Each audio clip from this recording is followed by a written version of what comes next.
This is Wildcast.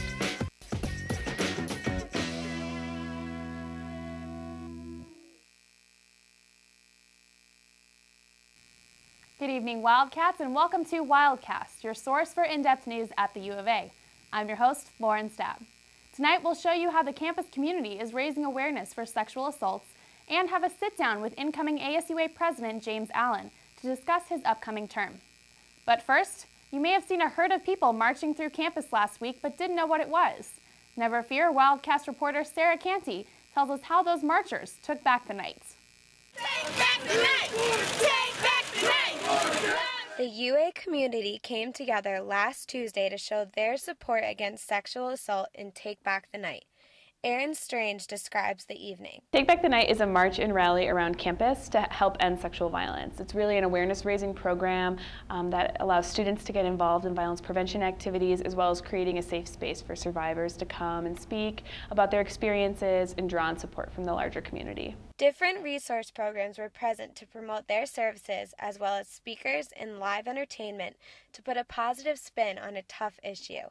Karen Johnston explains the prevalence of sexual assault on campus. It definitely impacts women, and especially college women, disproportionately to the rest of the Tucson community. So it's hard to know the exact figures because it's a very underreported crime, but we know that there are a large amount of students who are struggling and who are impacted by it, and so it's really great to show support and come together. According to a national survey, about 1 in 4 to 1 in 6 women will experience some sort of sexual violence in their lifetime. Statistics suggest that we all have a connection to this issue. We may not know that someone's a survivor of sexual violence, but chances are we do know somebody. With over 400 people in attendance, support for victims like Allie Weber was unmistakable. Sexual assault is a real thing. I was raped my freshman year by 2 different people, drugged by one, and it happens to real people. Weber expressed the importance of consent. When someone says no, it means no.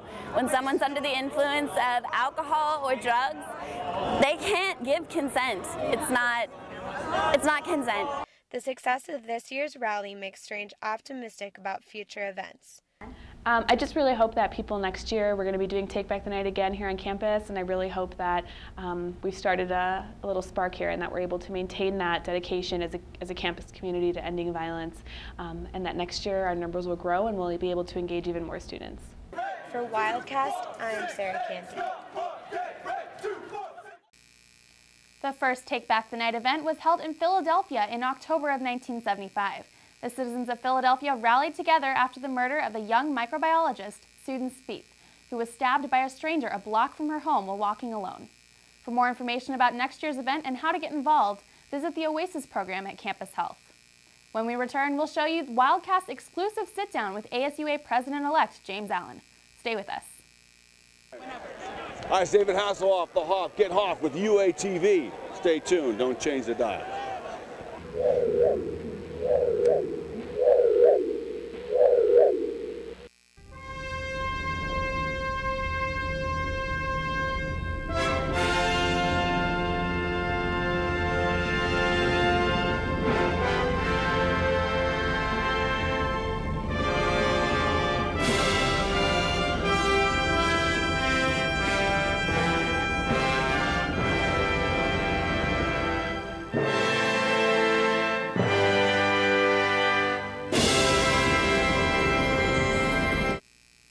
This year's presidential election for ASUA was the most controversial in recent history, with both presidential candidates disqualified for election violations, resulting in a special election which James Allen won.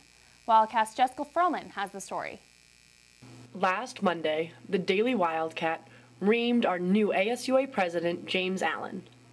I got an opportunity to see his side of the story during an interview. Pertaining to some of the violations that people have heard about, the reality of the situation is that as a candidate, you're liable for anything that happens. So, I think a lot of the confusion with the violations was that a lot of students felt that, I personally was out there doing these things. I was personally out, having students vote on their computers or doing whatever I was doing. And, I personally wasn't the one out there doing that. It's just generally like if someone was out doing something on your behalf, then and it's reported, then it counts as a violation. So overall, I'm just apologetic that it had to take this long. After working with the last two ASUA presidents, Fritz and Zingata, James is ready and prepared for the job. One of the things I think to really progress ASUA's image is to ensure that we're outreaching to. If we're supposed to be your student government, then we should be coming out and meeting with you. I intend to actually schedule my whole cabinet for these outreach meetings, just to really establish what we're doing and make students feel like, I don't know, they have a vested voice and a vested interest in this organization.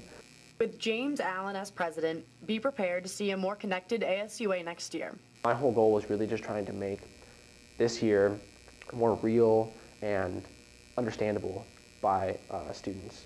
I don't know, it's more relatable, I guess. Reporting for Wildcast, I'm Jessica Ferlman.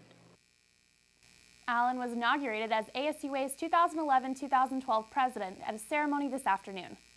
Well, that's all we have for you tonight. Remember, you can watch all these stories and more on our website at uatv.arizona.edu.